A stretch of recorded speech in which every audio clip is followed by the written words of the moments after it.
ಮಧುಗಿರಿಯಲ್ಲಿ ವಿವಿಧ ಬೇಡಿಕೆಗಳನ್ನು ಈಡೇರಿಸುವಂತೆ ಒತ್ತಾಯಿಸಿ ರಾಜ್ಯ ಗ್ರಾಮಾಡಳಿತ ಅಧಿಕಾರಿಗಳ ಕೇಂದ್ರ ಸಂಘದ ಕರೆಯ ಮೇರೆಗೆ ನಡೆಯುತ್ತಿರುವ ಗ್ರಾಮಾಡಳಿತ ಅಧಿಕಾರಿಗಳ ಮುಷ್ಕರ ಎರಡನೇ ದಿನಕ್ಕೆ ಕಾಲಿಟ್ಟಿದ್ದು, ಕಂದಾಯ ಸೇವೆಗಳಲ್ಲಿ ವ್ಯತ್ಯಯ ಉಂಟಾಗಿದ್ದು ಜನಸಾಮಾನ್ಯರು ಪರದಾಡುವಂತಾಗಿದೆ. ಪಟ್ಟಣದ ತಹಶೀಲ್ದಾರ್ ಕಚೇರಿಯ ಮುಂಭಾಗದಲ್ಲಿ ತಾಲೂಕಿನ ಗ್ರಾಮಾಡಳಿತ ಅಧಿಕಾರಿಗಳು ಸರ್ಕಾರದ ನಿರ್ಲಕ್ಷ್ಯಕ್ಕೆ ಮುಷ್ಕರ ನಡೆಸುತ್ತಿರುವುದಾಗಿ ತಿಳಿಸಿದರು. ಈ ವೇಳೆ ತಾಲೂಕು ಗ್ರಾಮಾಡಳಿತ ಅಧಿಕಾರಿಗಳ ಸಂಘದ ಅಧ್ಯಕ್ಷ ಪ್ರಸನ್ನಕುಮಾರ್ ಮಾತನಾಡಿ, ನಮಗೆ ಕನಿಷ್ಠ ಮೂಲಭೂತ ಸೌಕರ್ಯ ಕಲ್ಪಿಸುವಂತೆ ಈ ಹಿಂದೆ ಮುಷ್ಕರ ನಡೆಸಿದ್ದೆವು. ಅದಕ್ಕೆ ಸರ್ಕಾರ ಭರವಸೆ ನೀಡಿದ್ದು ಇಂದಿಗೂ ಈಡೇರಿಸಿಲ್ಲ. ಈಗ ಎರಡನೇ ಹಂತದ ಮುಷ್ಕರ ಆರಂಭವಾಗಿದ್ದು, ನಮಗೆ ಕೂರಲು ಸ್ವಂತ ಕಟ್ಟಡವಿಲ್ಲ, ಸ್ವಂತ ಪೀಠೋಪಕರಣಗಳಿಲ್ಲ ಹಾಗೂ ಹೊಸ ತಂತ್ರಾಂಶದಲ್ಲಿ 11 ಸೇವೆಗಳನ್ನು ನೀಡಲು ಆದೇಶಿಸಿದ್ದು, ಅಗತ್ಯ ಮೊಬೈಲ್ ಮತ್ತು ಸಿಮ್ಗಳನ್ನು ನೀಡಿಲ್ಲ. ಗುಣಮಟ್ಟದ ನೆಟ್ವರ್ಕ್ ಕೂಡ ಸಿಗುತ್ತಿಲ್ಲ. ಗ್ರಾಮ ಆಡಳಿತಾಧಿಕಾರಿಗಳು ಕರ್ತವ್ಯದ ಸಮಯದಲ್ಲಿ ಮೃತರಾದರೆ ಕನಿಷ್ಠ 50 ಲಕ್ಷ ರು ಪರಿಹಾರವನ್ನು ನೀಡಬೇಕು ಎಂಬುದು ನಮ್ಮ ಬೇಡಿಕೆಯಾಗಿದೆ ಎಂದು ತಿಳಿಸಿದರು. ವಿಐ ಸಂಘದ ಕಾರ್ಯದರ್ಶಿ ರವಿಕುಮಾರ್ ಮಾತನಾಡಿ, ಬೇರೆ ಇಲಾಖೆಯಲ್ಲಿ ಕೆಟ್ಟ ಸಂಪ್ರದಾಯ ನಮ್ಮಲ್ಲಿದ್ದು 25 ವರ್ಷವಾದರೂ ಪದೋನ ನೀಡುತ್ತಿಲ್ಲ. ಇದನ್ನು ಮೊದಲು ಆದ್ಯತೆಯಾಗಿ ಪರಿಗಣಿಸಬೇಕು.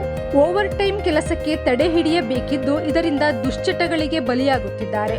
ಆಧಾರ್ ಸೀಡಿಂಗ್ನಲ್ಲಿ 95% ಪ್ರಗತಿ ಸಾಧಿಸಿದ್ದು, ಮಾತಿಗೆ ಹೊಗಳುವುದು ನಿಲ್ಲಿಸಿ ನಮಗೆ ಸೇವೆ ಮಾಡಲು ಮೂಲಭೂತ ಸೌಕರ್ಯಗಳನ್ನು ಕಾಯಂ ಕಟ್ಟಡ ನೀಡಲು ಮುಂದಾಗಬೇಕಿದ್ದು, ಈ ಬೇಡಿಕೆಯನ್ನು ಸರ್ಕಾರ ಗಂಭೀರವಾಗಿ ಪರಿಗಣಿಸಬೇಕು ಎಂದು ಒತ್ತಾಯಿಸಿದರು.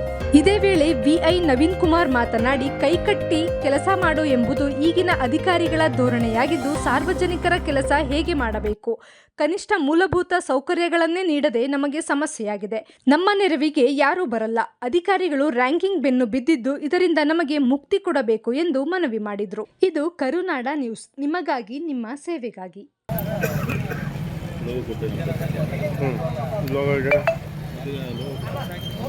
ಅಲ್ಲ ಫಸ್ಟ್ ಒಂದು ರೌಂಡ್ ತಗೊಂಡ್ಬಿಡ್ತೀನಿ. ಅವ್ರಿಗೆ ಕೊಡೋದು ಯಾರು ಹಿಡ್ಕೋಬೇಕು? ನೀವು ಹಿಡ್ಕೊಂತೀರಾ?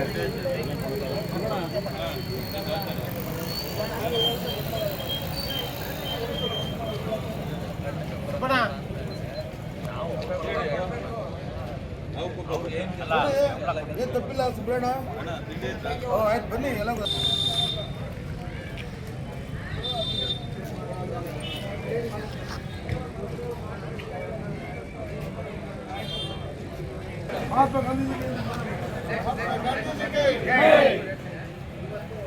ಈಗ ನಾನು ಭರತ್ ಕುಮಾರ್ ಅಂತ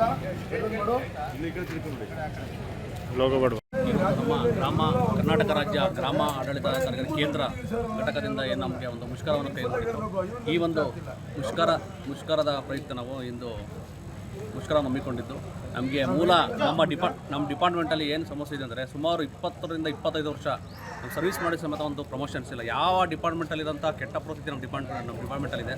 ದಯವಿಟ್ಟು ಇದನ್ನು ನಮಗೆ ಫಸ್ಟಿಗೆ ಒಂದು ಆದ್ಯತೆಯಾಗಿ ಇದನ್ನು ಪರಿಗಣಿಸಬೇಕು.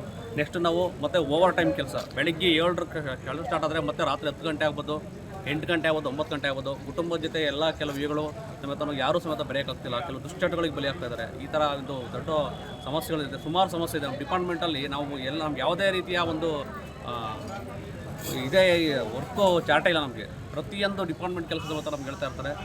ಬೇರೆ ಡಿಪಾರ್ಟ್ಮೆಂಟ್ ಕೆಲಸ ಬಿಟ್ಟು ಕೈ ಬಿಟ್ಟು ನಮಗೆ ನಮ್ಮ ಡಿಪಾರ್ಟ್ಮೆಂಟ್ ಕೆಲಸ ಮಾಡೋದಕ್ಕೆ ಅನುಕೂಲ ಮಾಡಿಕೊಡ್ಬೇಕು. ನಮಗೆ ಪ್ರಮೋಷನ್ನು ಸುಮಾರು 20-25 ವರ್ಷ ಮತ್ತು ಅಂತರ್ಜಿಲ್ಲಾ ವರ್ಗಾವಣೆ ಇರ್ಬೋದು.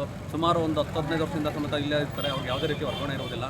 ಈ ರೀತಿ ಹಲವಾರು ಸಮಸ್ಯೆಗಳಿರೋದ್ರಿಂದ ನಾವು ಎಲ್ಲರ ಸಮೇತ ಬಗೆಹರಿಸಬೇಕಂತ ನಾವು ಸರ್ಕಾರ ಯಾವುದೇ ಕೆಲಸ ಹೇಳಿದ ಸಮೇತ ನಾವು ಯಾವುದು ಆಧಾರ್ ಸೀಡಿಂಗ್ ಇರ್ಬೋದು, ನಮ್ಮ ಡಿಸ್ಟಿಕ್ ಹತ್ರ ಒಂದು 95% ಅವ್ರಿಗೂ ನಾವು ಆಧಾರ್ ಸೀಡಿಂಗ್ ಮಾಡಿದ್ದೀವಿ. ಅಷ್ಟು ಸಮೇತ ನಮ್ಮ ಮಿನಿಸ್ಟರ್ ಸಮೇತ ಅಪ್ರಿಷಿಯೇಟ್ ಮಾಡಿದರೆ ಬಿಟ್ಟರೆ ನಮಗೆ ಮೂಲಭೂತ ಸೌಲಭ್ಯಗಳು ಏನಿದ್ದಾವೆ, ನಮಗೊಂದು ಚೇರ್ ಇಲ್ಲ, ಕುರ್ಚಿ ಇಲ್ಲ, ಮತ್ತು ಯಾವುದೇ ಒಂದು ಆಫೀಸ್ ಇಲ್ಲ. ನಾವು ತಾಲೂಕು ಹೆಡ್ ಕ್ವಾರ್ಟರ್ಗೆ ಅಗಲ ಬರಬೇಕಾಗುತ್ತೆ. ಮತ್ತು ನಮಗೆ ಪ್ರಯಾಣ ಭತ್ಯೆನ ಸಮೇತ ಹಿಂದೆ ಓಲ್ಡ್ ಏನು ನಮಗೆ ನಿರ್ಧಾರ ಮಾಡಿದ್ರು ಅಷ್ಟೇ ಮಾತ್ರ ನಮ್ಗೆ 500 ಮಾತ್ರ ಇದೆ. ಅದನ್ನು ನಾವು ಹೆಚ್ಚಿಗೆ ಮಾಡಬೇಕು. ಮತ್ತು ಇದನ್ನು ತಾಂತ್ರಿಕ ಹುದ್ದೆಯಾಗಿ ಪರಿಗಣಿಸಬೇಕು. ಯಾಕಂದರೆ ಎಲ್ಲ ರೀತಿಯ ನಾವು ಮೊಬೈಲಲ್ಲಿ ಕೆಲಸ ಮಾಡೋದ್ರಿಂದ ಇದು ತಾಂತ್ರಿಕವಾಗಿ ಹುದ್ದೆಯನ್ನು ನಾವು ಪರಿಗಣಿಸಬೇಕಂತ ನಾವು ಈ ಮೂಲಕ ನಾವು ಸರ್ಕಾರಕ್ಕೆ ನಾವು ಶಾಂತಿಯುತವಾಗಿ, ಯಾವುದೇ ರೀತಿಯ ಬೇರೆ ಇದರಿಲ್ದಂಗೆ ಶಾಂತಿಯುತವಾಗಿ ನಾವು ಹೋರಾಟ ಮಾಡ್ತಾಯಿದ್ವಿ. ಇದನ್ನು ಸರ್ಕಾರ ನಮ್ಮ ಬೇಡಿಕೆಯನ್ನು ಆದಷ್ಟು ಈಡೇರಿಸಿ ನಮ್ಮ ಗ್ರಾಮಾಡಳಿತ ಕ್ಷೇಮಕ್ಕೆ ಸಹಕಾರಿಯಾಗಬೇಕಂತ ಈ ಮೂಲಕ ಕೇಳ್ಕೊಳ್ತಾ ಇದ್ದೀವಿ.